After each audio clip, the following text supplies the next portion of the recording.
It's a pleasure to be here with you. It's great to see flags. It's great to see people patriotic because we have a great country. And so we got to make sure that we remind ourselves and our neighbors that we live in the greatest country in the world. And it's important that we say that out loud. And it's important that we do everything we can to make sure that we pass that country and its laws and its culture and its values on to the next generation. That's should be one of our main concerns. As Don said, I'm leading one of the DAs across the state, leading the charge on Prop 20. I want to tell you what Prop 20 does and why I'm standing up here. I'm gonna be very blunt and honest with you. Our criminal justice system in California is broken, and I'm frustrated with it.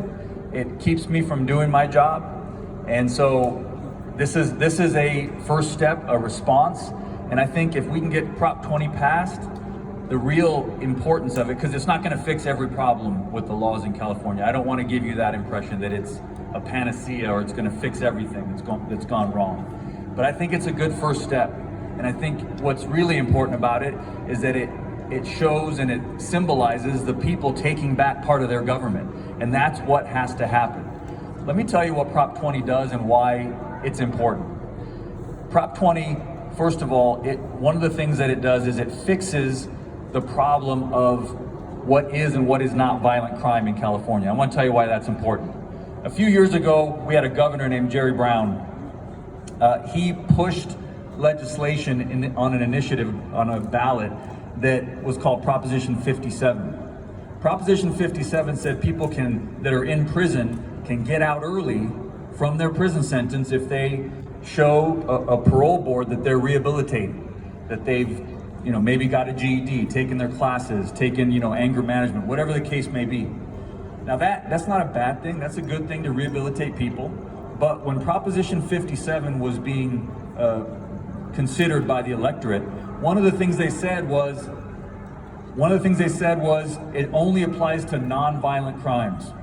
Here's a list of crimes in California that are considered non-violent: human trafficking of a child, abducting a minor for prostitution, rape by intoxication, rape of an unconscious person, drive-by shooting, felony domestic violence, on and on, assault of a police officer, assault by means of force likely to produce great bodily injury. All those are considered non-violent in California.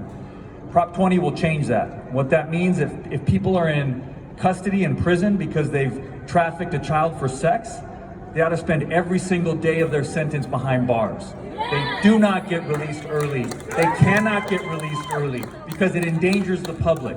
And Prop 20 will take a step in restoring a little bit of credibility and a little bit of honesty back into our system.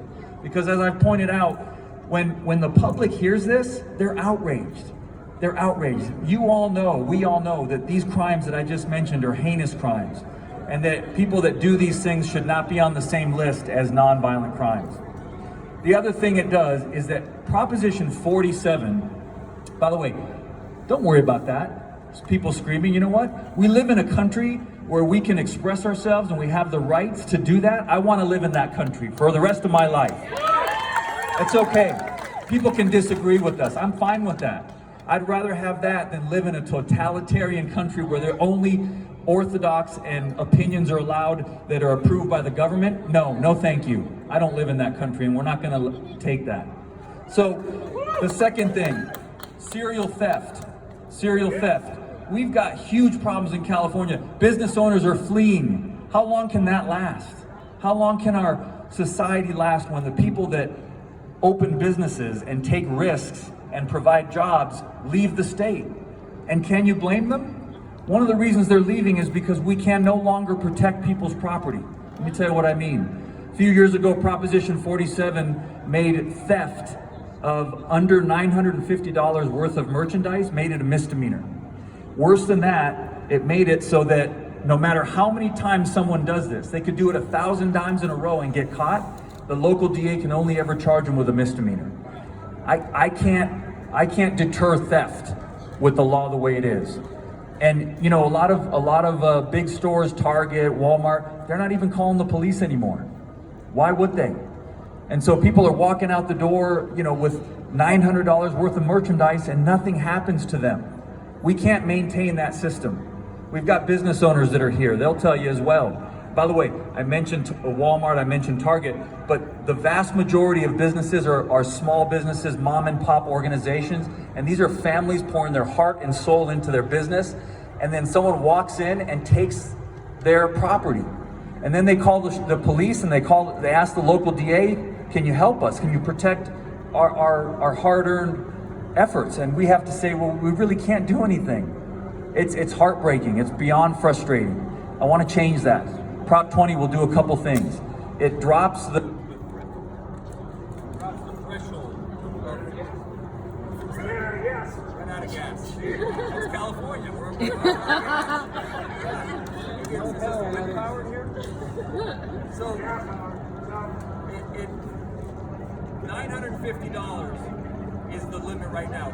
Prop 20 would drop that down to $250. Right? That's the start. And if you do it 3 times in a row, the local DA can charge you with a felony. There you go. Yes. Again, it's not a panacea. It's not going to fix every problem, but it's a start. I urge you a couple things. Vote for Prop 20. Right? Tell your neighbors to vote for Prop 20. Tell the people at your church, at your work, tell everybody you can. We got to pass this. We need to start taking our government back. Yep. And this is a middle of the road moderate step. This does not overrule all of these laws, right? What it does, it says, hey, we're gonna fix some of the problems that came with these so-called reform laws. So that's my pitch for today. I don't want to stand up here for an hour because I could and tell you all the horrible things that has happened. But Prop 20's got to be passed. You have a flyer for that? I do. I'll give you one. Prop 20 is a good, common sense start to taking our government back. Now I want to tell you the most important reason I'm here this morning and the most important thing I have to say up here. I want to tell you something. I don't know why I'm still holding this.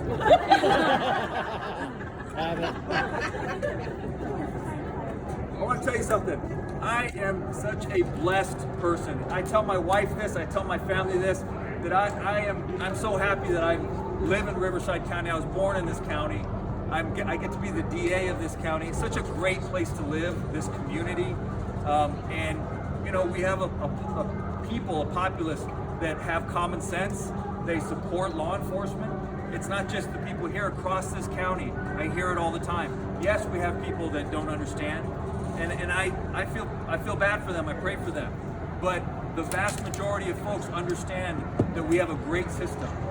I don't need it, it's okay. We have a great system. And we have a great county. And so I'm very blessed to be the DA of this county. But one of the best things I get to say is that we have the best sheriff in the nation. I'm telling you, this guy is solid as the day is long. He's rock solid, law enforcement, career police, career sheriff. This is our sheriff. And I am so proud and excited to be able to introduce him here today and call him up to say a few words. My friend, our sheriff of Riverside County, the best sheriff in the nation, Chad Bianco.